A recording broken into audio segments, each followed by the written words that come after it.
Yo creo que últimamente los medios deberíamos de reflexionar sobre qué imagen estamos dando y sobre todo sobre qué percepción está teniendo la gente, toda la gente que consume lo que nosotros producimos. Creo que la irrupción de las redes sociales nos está haciendo que vayamos mucho más deprisa, es decir, en menos tiempo tenemos que estar ahí, tenemos que decir, entonces volvemos otra vez a dar, o sea, a mí la sensación es que volvemos a dar un paso atrás. Este último año, sobre todo a raíz de las muertes en Ceuta, es que se pone el foco exclusivamente en la valla de Melilla y en las pateras que vienen a la costa andaluza, y no se informa de inmigración en otro sentido de ninguna manera, ni para bien ni para mal. No se habla de la inmensa realidad que rodea a un inmigrante. Es verdad, ahora solo hablamos de la valla. ¿La gente quiere saber más o nosotros pensamos que la gente no quiere conocer otra cosa o no hay sitio para hablar de otras realidades? Yo creo que ya lo de la valla incluso hay cierto hastío por parte de los medios. Ya estoy de acuerdo con vosotros que criminaliza y además es una realidad muy fragmentada de lo que está ocurriendo. Pero ¿hasta qué punto somos esclavos de lo que está ocurriendo? Porque al final no se puede obviar que hay mañanas en las que hay un centenar de chavales subidos a una reja que está llena de cuchillas, que se producen violaciones de derechos humanos y que eso hay que contarlo. Me niego a pensar que se esté hablando ahora de derechos humanos por primera vez porque hay nuevos medios o porque hay redes sociales. Que sí, que estamos poniendo el foco demasiado, pero igual es porque ese es el foco, es que ahora mismo no está llegando inmigración por los aeropuertos. Y es importante que los medios no nos centremos únicamente en la valla o en las pateras, etcétera, etcétera. Están saltando una valla también por todo lo que viene detrás de esta necesidad de saltar la valla. Todo eso hay que contarlo, todo ese contexto para hacer que se comprenda, no únicamente que han saltado la valla 100 personas. Claro, pero es que yo creo que se interesa también porque humaniza, claro, que es lo que se echa en falta en las noticias que damos muchas veces, casi 100% copiadas de lo que nos mandáis, de agencia, y es verdad que eso al final, lo que decíais antes, que en las redacciones eso no se cuenta que es poco, eso deshumaniza, y al final tienes que ir a la historia particular y a ponerle cara y nombre a los protagonistas de estas realidades para ponerlos a la misma altura, para que vean que son personas igual que tú y que yo, con sus problemas, sus sueños, sus esperanzas, sus preocupaciones, etc. Pero es verdad que también eso no suele vender tanto en un informativo a las 2 de la tarde o a las 9 de la mañana. Es que la deshumanización es la estrategia. Es la gran madre del cordero. Si no les deshumanizamos, sería insoportable para cualquier ciudadano saber lo que está pasando. Claro, pero si son ilegales, si son irregulares, si son sin papeles, si son clandestinos...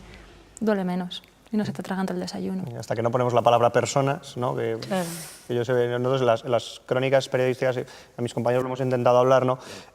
Por favor, utilizad personas, ciudadanos de tal país, siempre intentar por lo menos con ese timno, ese poquito a poco, porque no se te olvide que son gente, o sea, no son personas sin cara. Si siempre cuando hablas de inmigrantes, hablas de los inmigrantes que vienen, y encima lo que decía, de manera violenta, al final esa distinción entre nosotros y ellos nunca se va a borrar. O sea, yo creo que hay que contar lo de la valla, pero también contar mucho más. Pues contar, pues mira, en este país es porque el nivel de paro es tal, y este nivel de paro es porque hay varias multinacionales que se están quedando con sus terrenos y no tienen que comer.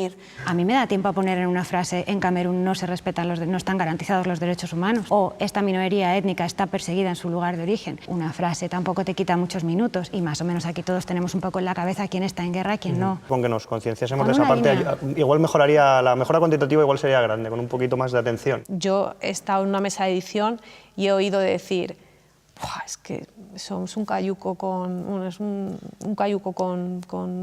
15 personas, con 20 personas, esto no se cuenta.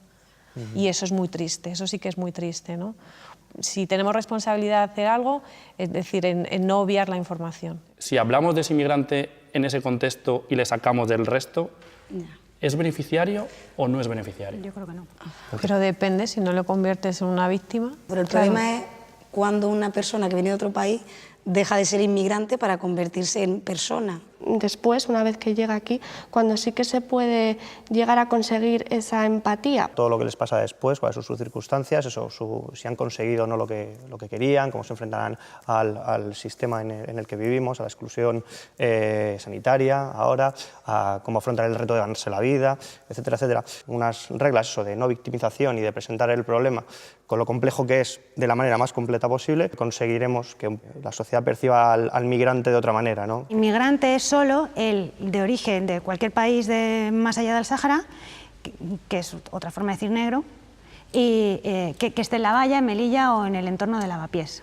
Estamos construyendo conceptos y estamos construyendo la idea que la sociedad se hace de las personas de las que hablamos, eso es un hecho. Pero es que yo, cuando tú dices migrantes, yo pienso que migrantes son 5 millones de personas que se han integrado en este país en una década. Entonces, a mí, destacar la historia particular de Sheila, que vino en el año 2005, montó una tienda, que tiene sus hijos en un colegio público, que tiene su sanidad, que tiene su permiso de residencia indefinido, o incluso su nacionalidad española, me parece distinguirla del resto. Es lo de good news, no news.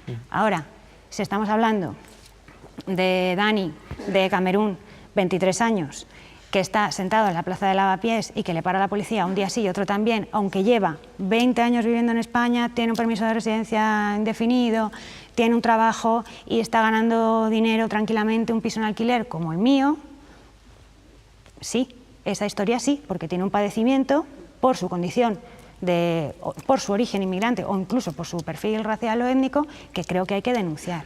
Falta tiempo para decir de nacionalidad marroquí, de nacionalidad pakistaní, cuando un español no se dice de nacionalidad española. Sí. O sea, aquí no se dice inmigrante, pero se habla de la nacionalidad. Ya se le cuelga el San Benito, ¿sabes? ¿Y por qué? Cuando si se trata de un español no se dice. Eso al final está creando un sesgo negativo para las personas de esa nacionalidad. Cuando sea determinante para la historia que queremos contar. Sí. Eso es, si tiene un problema porque es inmigrante, si sufre un problema de discriminación, de xenofobia por eso, si está excluido sanitariamente por eso, si una empresa no quiere contratar trabajadores extranjeros porque son de esa nacionalidad o de otra. Entonces, en ese punto es en el que deberíamos movernos. Por ejemplo, cuando un individuo quema o rocía con ácido a su mujer, pues yo creo que ahí a lo mejor sí que hay que decir de dónde viene, qué religión tiene. Yo creo que hay que tener cuidado con eso. Por ejemplo, por lo del que dice de la religión, o sea, en ningún momento, aunque profese el Islam, no quiere decir que el Islam defienda que tú puedas tirarle ácido a la cara a tu mujer. Mucho cuidado con ese tipo de cosas, sobre todo yo creo que con la religión, con el Islam, porque muchas veces esas asociaciones crean muchos prejuicios. Pero entonces no lo contamos. Yo creo que es algo que esté plenamente justificado por algo, porque tenga una relación absolutamente directa, claro. Salvo eso, es mejor evitarlo, casi para prevenir. Sí, para entender la noticia ayuda a decir la nacionalidad, ¿por qué lo vas a ocultar? Como un poco para hacer de bálsamo social, o sea... No sé, porque tenemos que ser responsables también de que somos generadores de imágenes. Entonces, la gente se para pies juntillas lo que aparece en los medios de comunicación, es así, ahí está el poder que tienen. Pero por el hecho de ser iraní, a lo mejor es iraní, pero no profesa la religión islámica, ¿sabes? Blanco y en botella no siempre es leche, ¿sabes? No tiene por qué ser así, no creo que no debemos traspasar esa línea, ceñirnos a lo que hay y ya está, no sacar conclusiones.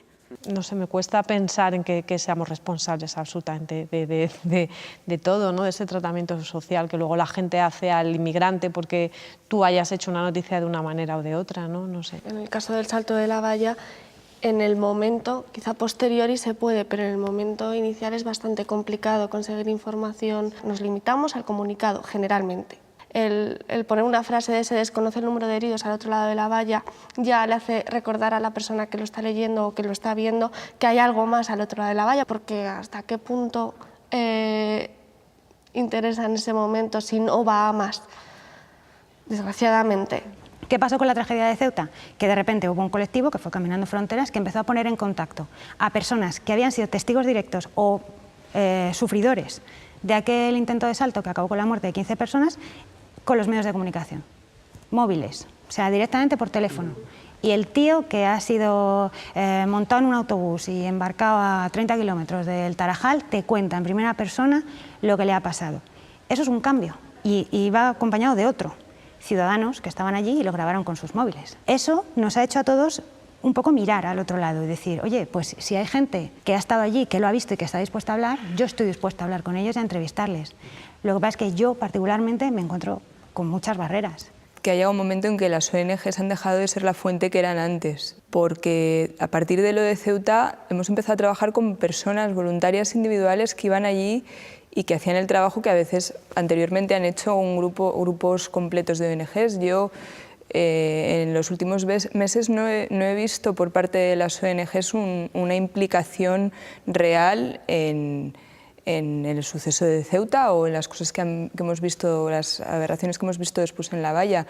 Pero no, yo no estoy viendo aquí a las ONGs como ha habido hace unos años. Luego, por otro lado, creo que desde siempre las ONGs habéis tenido que me parece muy bien, pero que habéis querido proteger mucho a las personas con las que trabajáis y habéis querido controlar mucho la información. Entonces no nos habéis dado todos los detalles o a veces no nos habéis permitido reunirnos toda la tarde con las personas que queremos entrevistar. Y yo hay veces de verdad que veo más fácil hablar con policías, gente de interior que te cuente cosas que sí que te puede manipular, pero que te cuente cosas, que hablar con vosotros más allá de un comunicado de condena de unos hechos o unas palabras. Que las ONG no solamente sean reactivas de esperar a que te llame un medio, sino también activas, en el sentido de decir, oye, mira, tengo un testimonio tal y cual, y hacer fácil esa relación de confiar también en la ONG, en los periodistas. Saber el hecho incluso que ha habido un vuelo, se suele conocer a posteriori, cuando es anunciado, no, de hecho ni lo anuncia, pero luego por determinados, obviamente, porque las ONGs que trabajan con ellos ven que se han ido o ven que se van a ir en unas horas. Sí que creo que es importante y que podríamos hacer algo, intentar hacer un seguimiento, pero claro, ahí sí que necesitamos a las ONG que suelen estar en contacto con esas personas, además es más fácil quizá, que son las que están aquí, están en el CIE, mantener el contacto con las personas que han expulsado para que después cuenten cómo se ha llevado a cabo esa expulsión. Pero de antemano eso, tú preguntas y aún hay más secretismo porque es una operación policial y dicen que no se puede decir absolutamente nada. En realidad, la propia deontología profesional debería llevarnos a utilizar los términos correctos, ¿no? Quiero decir, o sea, no te puedes salir de la propia corrección a la hora de hacer tu trabajo. Uno de los responsables de mi redacción elaboró simplemente un decálogo con eso, unos cuantas tips para que cada vez que hagamos una información sobre migraciones no cometer los mismos errores terminológicos que había hasta ahora. Y no solo terminológicos, ¿no? También de procedimiento. O sea, a mí me parece que bastante útil. Tiendo a pensar que el problema es el desconocimiento, que tú cuando sientas a un compañero y le dices, oye, es que si dices que este tío es ilegal, le estás reduciendo a la condición de cosa, ningún ser humano es ilegal, las leyes las hacen las personas. Si explicas lo que significa irregular y lo que implica tener o no permiso de residencia, quiero decir, en cuanto aclaras los 4 conceptos y la persona coge la idea, tira para adelante. Yo no me he encontrado nunca a nadie que me diga no, yo prefiero seguir utilizando ilegales porque es que al final son ilegales. A mí ningún compañero me ha contestado nunca así. Nosotros somos los que elegimos el vocabulario que utilizamos, somos los últimos responsables, obviamente, y no es ni para hacer el bien ni para hacer el mal, es para contar lo que hay, punto. Con el lenguaje adecuado, es que esa es nuestra... Es que eso es lo que tenemos que hacer, hagámoslo bien, es casi nuestra única responsabilidad.